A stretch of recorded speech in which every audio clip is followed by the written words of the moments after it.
नमस्कार, मैं हूं राजेंद्र देव। आतंक का कुख्यात नाम बन चुके विकास दुबे का अंत हो गया है, लेकिन उसका आरंभ और अंत दोनों उत्तर प्रदेश की तेज तर्रार पुलिस को सवालों के घेरे में खड़ा करता है। पुलिस के शिकंजे में कभी विकास दुबे था ही नहीं।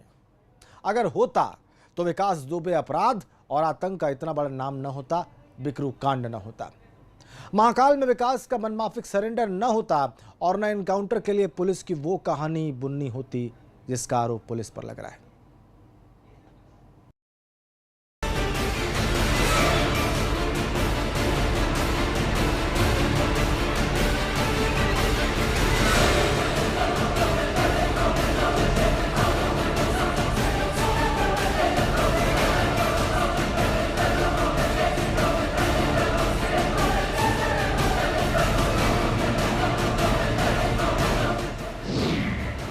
यूपी के दुर्दांत अपराधी विकास दुबे के एनकाउंटर के बाद यूपी पुलिस के हाकिमों की हालत कानपुर हाईवे पर उलट-पलट कर बिखरी इस गाड़ी जैसी ही हो गई है। हालांकि हालात पहले भी बहुत अच्छे नहीं थे। यूपी में गुंडे बदमाशों की हेकड़ी जग जाहिर है। हेकड़ी न होती तो अपराध की रैंकिंग में यूपी नंबर 1 कतई न होता। लेकिन आज कानपुर के नौबस्ता में जो हुआ उसने बता दिया कि आसमान से होती बारिश में कितनी आसानी से पिघलकर बह गए हमारे मिट्टी के शेर। क्राइम सीन पर जाने से लोगों को रोकने के लिए लगाए गए घेरे की तरह हजार सवालों में घिर गई है आज यूपी पुलिस। अपने सीने पर खाकी का खौफ सजाकर घूमने वाले मसीहा न बिकरू में कांड रोक पाए, न मोस्ट वांटेड विकास को यूपी की सीमा में रोक पाए, न उज्जैन से विकास को लाते समय गाड़ी संभाल पाए, और एनकाउंटर भी किया तो इतना रायता फैलाया कि अब समेटने में आफत खड़ी हो रही है। अब रायता पुलिस से संभले न संभले, लेकिन राजनीति ने यूपी पुलिस के फैलाए रायते को लपक लिया है। उन्हीं की खाकी पर सवालों का कलंक उड़ेलने लगे हैं। कोई भी इनके कारनामे को सच्चाई अगर करना चाहेगा तो उसको खत्म हटा दिया जाएगा। उसी तरह जब विकास दुबे ने इनका पर्दा खोलने का जो इन्होंने कृत्य किया था, जो उनके लोगों ने उनके साथ किया था, जब उसका खुलासा होने को हुआ तो आज ये ड्रामा हो गया। उसको तो मारा गया है।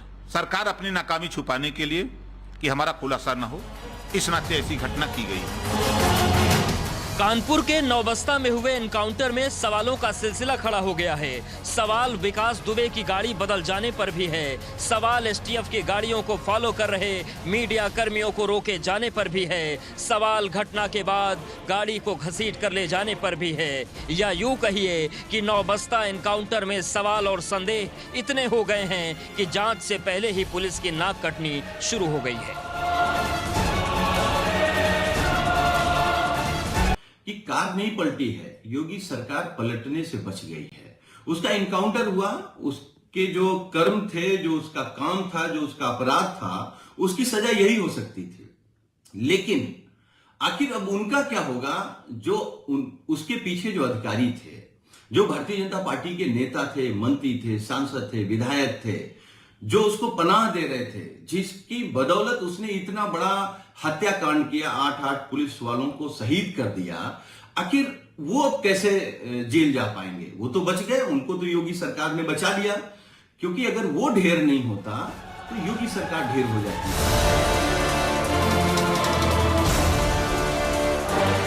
बीते 8 दिनों में यूपी पुलिस ने अपने ऊपर लगने वाले हर उस इल्जाम को खुद ही पुख्ता कर दिया, जिसकी वजह से पूरे देश में बदनामी होती रहती है। आज के हालात के बाद सवाल बड़े हो गए हैं कि प्रोफेशनल पुलिसिंग का दावा करने वाली पुलिस की हालत ग्राउंड पर कितनी पतली है।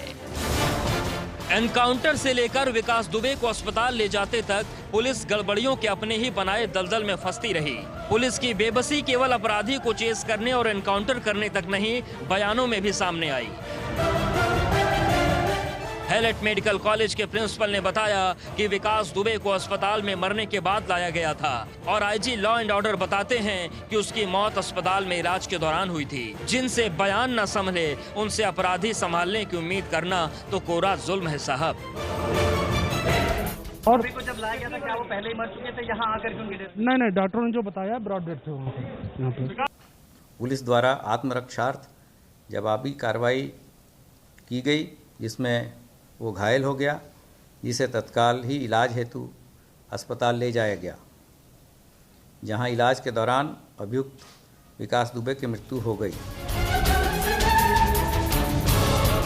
2-3 जुलाई की दरमियानी रात जो हुआ, उसने यूपी की दबंग पुलिस की छवि पर पहला धब्बा लगाया। धब्बा उस धाक पर जिसमें अपराधियों का धड़ाधड़ एनकाउंटर करने वाला महकमा एक अपराधी की मुखबिरी से हार गया।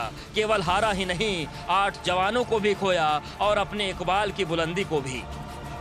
यूपी के साथ साथ बिहार और मध्य प्रदेश में खाक छान रही पुलिस के बीच 2 दिनों तक कानपुर में विकास दुबे बिना खौफ के डटा रहा।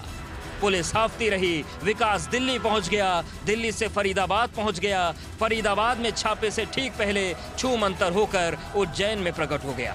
पुलिस से हर मोर्चे पर एक कदम आगे रहा विकास, और यूपी पुलिस और एसटीएफ हाफती रह गई। लानत तो पिटी यूपी पुलिस की उज्जैन में। जो यूपी पुलिस विकास दुबे को घटना के बाद देख भी नहीं पाई, उसे उज्जैन में एक प्राइवेट कंपनी के गार्ड ने धर दबोचा।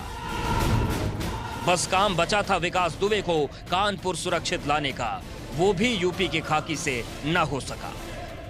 फिर सवाल यह है कि यूपी पुलिस से होगा क्या? सवाल यह है कि आखिर कब तक यूपी की खाकी सूबे पर बेइज्जती का बोझ लादती रहेगी? सवाल यह है कि आखिर इसी हालत में यूपी में कानून का इकबाल बुलंद होगा?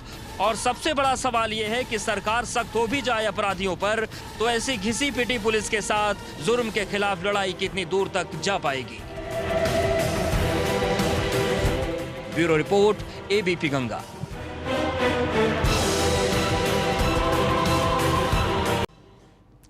मोस्ट वांटेड विकास दुबे के एनकाउंटर से एक दिन पहले उसके करीबी प्रभात मिश्रा का एनकाउंटर हुआ।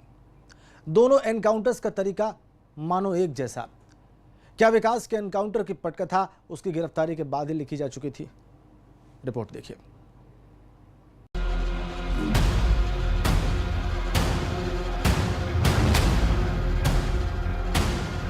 उसको पकड़ने की एसटीएफ ने कोशिश किया, उसने तुरंत गोली चलाई। जूम करके बताइए दुर्गेश, थोड़ा जूम करके बताइए।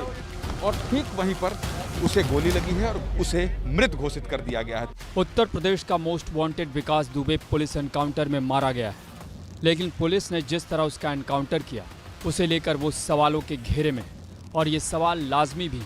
हालांकि पुलिस कातिल विकास दुबे के एनकाउंटर को लेकर तमाम तरह की दलीलें भी दे रही है, लेकिन एनकाउंटर वाली जगह और उसके बाद की कड़ियों को मिलाने पर कई तरह के विरोधाभास सामने आए हैं, जिसे लेकर सवाल ये भी उठ रहे हैं कि क्या गैंगस्टर विकास दुबे के एनकाउंटर की स्क्रिप्ट उज्जैन में उसकी गिरफ्तारी के साथ ही लिखी जा चुकी थी? और ये सवाल यूं ही नहीं उठ रहे हैं। दरअसल पुलिस गैंगस्टर विकास दुबे के गुर्गों को एक एक कर ठिकाने लगा रही थी। इसी बीच कातिल विकास दुबे के एनकाउंटर से करीब 24 घंटे पहले पुलिस ने विकास के सबसे करीबी गुर्गों में से एक प्रभात मिश्रा का जिस तरह एनकाउंटर किया, उससे पुलिस की रणनीति का अंदाज़ा लगाया जा सकता है। ज़रा गौर कीजिए, प्रभात मिश्रा वही शख्स था जिसे 8 जुलाई को पुलिस ने फरीदाबाद से गिरफ्तार किया था। कोर्ट में पेशी के बाद उसे ट्रांजिट रिमांड पर कानपुर लाया जा रहा था, लेकिन 9 जुलाई की सुबह कानपुर के पास हाईवे पर पुलिस ने एक मुठभेड़ में उसे मार गिराया। पुलिस की दलील थी कि उनकी गाड़ी रास्ते में पंचर हो गई। इसी बीच अपराधी प्रभात ने पुलिस की पिस्तौल छीनकर भागने की कोशिश की, तभी पुलिस ने उसे मुठभेड़ में मार गिराया। वैसे भी प्रभात का जब एनकाउंटर हुआ तो वो पुलिस हिरासत में था।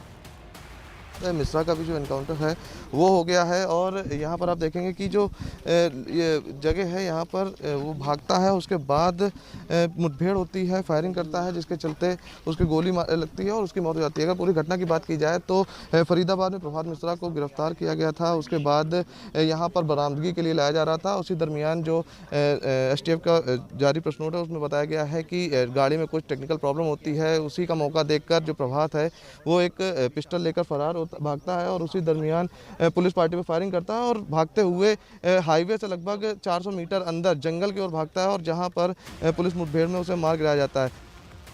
ठीक एक दिन बाद यानी 10 जुलाई को मोस्ट वांटेड विकास दुबे का एनकाउंटर पुलिस ने उसी अंदाज में किया जैसे उसके गुर्गे प्रभात मिश्रा का किया था। हिस्ट्री शीटर विकास दुबे 9 जुलाई को उज्जैन के महाकाल मंदिर परिसर में पकड़ा जाता है। कोर्ट से ट्रांजिट रिमांड पर उत्तर प्रदेश पुलिस उसे कानपुर ला रही। इसी बीच 10 जुलाई की सुबह कानपुर से कुछ दूर पहले पुलिस ने कातिल विकास दुबे को भी एनकाउंटर में मार गिराया। पुलिस की दलील वही कि जिस गाड़ी में गैंगस्टर विकास दुबे सवार था वो अचानक पलट गई।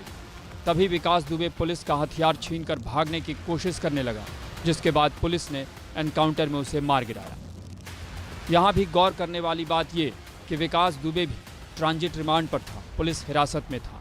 इसके अलावा जहाँ क्रिमिनल विकास दुबे का एनकाउंटर हुआ, उससे कुछ दूर पहले मीडिया और सड़कों पर चल रही गाड़ियों को भी रोक दिया गया था कि गाड़ी यहाँ पलटी है।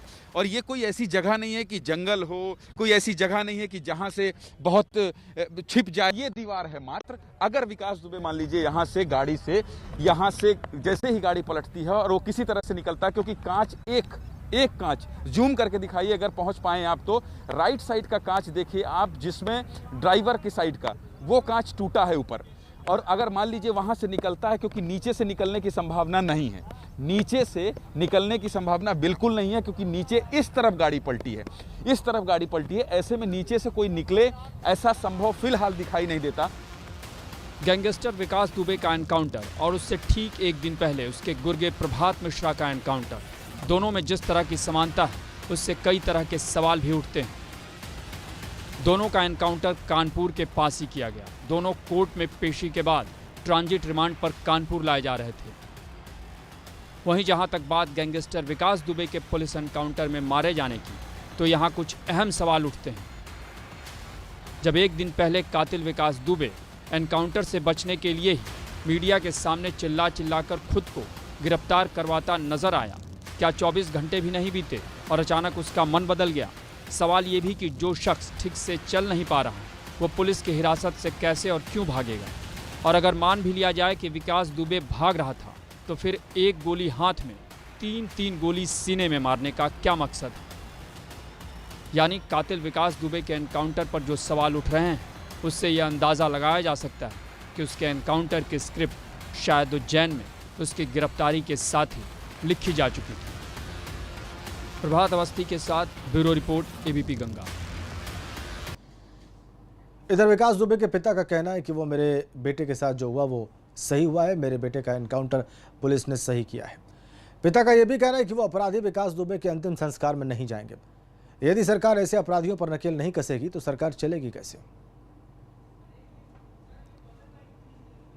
मार दिया पुलिस ने मुठभेड़ में। हाँ तो ठीक किया हाँ भी ठीक किया। अगर पुलिस ऐसे तत्वों को अगर बढ़ावा देगी तो कैसे शासन चलेगा? बेटे के अंतिम संस्कार में जाएंगे? नहीं जाएंगे बस। विकास के पिता विकास के अंतिम संस्कार में नहीं जाएंगे और इस एनकाउंटर को ठीक बता रहे हैं। इधर कानपुर में विकास दुबे का पोस्टमार्टम खत्म हो गया है। शव लेने उसके बहनोई दिनेश तिवारी पहुंचे। विकास के शव का फिलहाल भैरव घाट के लिए उसको ले जाया गया है, वहां पर उसका अंतिम संस्कार किया जाएगा।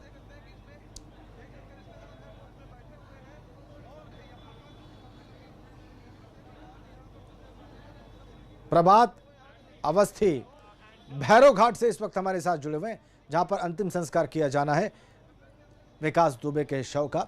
प्रभात, क्या देख रहे हैं आप, वहां पर क्या हो रहा है फिलहाल? जी बिल्कुल, आपको बताना चाहूँगा कि भैरव घाट के गेट पर ही मौजूद है और यहाँ पर इलेक्ट्रिक सौदागर जो है वो यहाँ पर सामने है और यहाँ पर भारी पुलिस बल जो है वो तैनात कर दिया गया है। हालांकि पोस्टमार्टम से जो गाड़ी है वो काफ़ी समय पहले निकली थी और हम लोग जब यहाँ पहुँचे तो जहाँ तक जो बताया जा रहा है कि जो पीछे का रास्ता है उसके रास्ते से ये जो यहाँ पर जो डेड बॉडी है वो अंदर ले जाई गई है, लेकिन अभी किसी तरह की कोई पुष्टि नहीं हो पा रही। लेकिन जो उसका जो क्रिमेशन होना है, जो अंतिम संस्कार होना है, वो फिलहाल अंदर ही होना है। अभी फ़िलहाल यहाँ पर किसी तरह की कोई पुष्टि नहीं हो रही, क्योंकि वहाँ पोस्टमार्टम हाउस से डेड बॉडी को लेकर निकले थे, लेकिन अभी यहाँ पर अंदर नहीं पहुँची है। गुप्त रास्ते से यहाँ पर जाने की बात सामने आ रही है, क्योंकि लगातार जो मीडिया है वो फॉलो कर रही है, लिहाजा मीडिया से बचते हुए जो प्रशासन है वो उसका क्रिमेशन है वो करना चाहता है। हालांकि जो सुपुर्दगी है वो उसके जो रिलेटिव हैं दिनेश तिवारी बताए जा रहे हैं, उनके नाम की गई है। जो तस्वीरें भी एबीपी गंगा ने दिखाई कि किस तरह से वो अंदर जो एम्बुलेंस गई थी उसी में मौजूद थे। उसके बाद भैरव घाट में लाना था, यहाँ पर उनका अंतिम संस्कार होना था, क्योंकि जो आधिकारिक पुष्टि थी कि भैरव घाट ले जाएंगे, लेकिन जो लगातार मीडिया जो है वो मौजूद है, लिहाजा कोई गुप्त रास्ते से वो अंदर जाना बताया जा रहा है, क्योंकि अधिकारी जो है उनका यहाँ पर जमावड़ा है और लगातार जो अधिकारियों के आने का सिलसिला है। तो साफ है कि जो क्रिमिनेशन है वो अंदर ही चल रहा है, इससे कोई कोताही नहीं की जा सकती है। लेकिन जिस तरह से पूरा भूमिका रची जा रही है, उस हिसाब से अगर देखा जाए तो पोस्टमार्टम हाउस से जो डेड बॉडी है वो भैरव घाट के लिए निकलती है, लेकिन किसी गुप्त रास्ते से वो अंदर पहुंच जाती है और इसके बारे में अभी कोई जानकारी नहीं दे रहा है। कितनी देर हो गई ये डेड बॉडी पहुंचे हुए वहां पर प्रभात? जी बिल्कुल, लगभग 15 से 20 मिनट पहले, लगभग 20 मिनट से पहले जो है वो पोस्टमार्टम हाउस से एम्बुलेंस में बैठकर वो निकली थी। और पोस्टमार्टम हाउस से अगर भैरव घाट की बात की जाए तो बहुत ज़्यादा 5 से 7 किलोमीटर की दूरी है, और जो एम्बुलेंस है वो यहाँ तक पहुँच जानी चाहिए थी, क्योंकि लगातार मीडिया फॉलो कर रही थी। तो मीडिया को धोखा देने के लिहाज से जो एम्बुलेंस है वो दूसरे रास्ते से आती है, और फिलहाल जो अधिकारी हैं उनके आने का सिलसिला चालू है। अभी कुछ देर पहले यहाँ पर जो सीओ हैं वो अंदर गए थे, और अभी भी आप देखेंगे कि जो पुलिसकर्मी है वो यहाँ पर मौजूद है। अगर डेड बॉडी यहाँ पर नहीं आनी होती तो किसी तरह की कोई पुलिस यहाँ पर नहीं लगाई जाती, और यहाँ पर सब कुछ सामान होता, लेकिन किसी को भी अंदर नहीं जाने दिया जा रहा है। और कोने पर थोड़ी सी हलचल जो है वो देखने को मिल रही है। कुछ अंदर फ़ोटोज़ वगैरह हैं, वो फ्लैश लाइट जो है वो चमकने की आहट मिल रही है। तो साफ है कि अंदर कोई ना पहुंच पाए, लिहाजा लोगों को यहीं पर रोका गया है, और कोई भी अभी आधिकारिक पुष्टि नहीं कर रहा है कि क्रिमिनेशन जो है वो यहीं पर हो रहा है। जी राजन जी, बहुत धन्यवाद आपका प्रभात, इन जानकारियों के लिए बहुत शुक्रिया आपका। आप नज़र बना के रखिए। एक छोटे से ब्रेक के लिए यहाँ पर रुक रहे हैं। अंतिम संस्कार कुछ ही मिनटों में किया जाएगा विकास दुबे का भैरव घाट पर। हम एक छोटे से ब्रेक के लिए रुक रहे हैं।